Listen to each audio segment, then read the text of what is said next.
Okay, welcome back mga scalper. Another technical analysis for BTC. And wag na nga nating patagalin pa.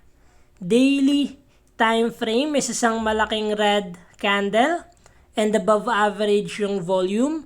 Currently, sinundan ng another red candle and below average pa yung volume since meron pa tong more than 10 hours to close this candle. Currently, kung makikita natin, BTC is forming ascending triangle. Meron tayong supply zone above here. Bakit? Meron tayong mga candle na umakyat here trying to break but merong rejection, so meaning may supply zone tayo sa area na to between 73.7 to 71.700.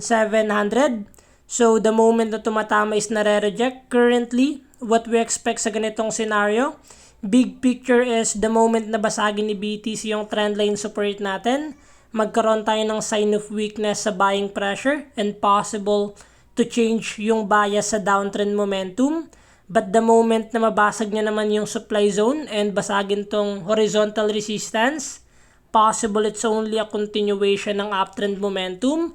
Currently, sa lower time frame, more on downtrend momentum yung pinapakita ng BTC. But the moment na mabasag nyo yung trendline resistance natin, to gain momentum again sa uptrend momentum.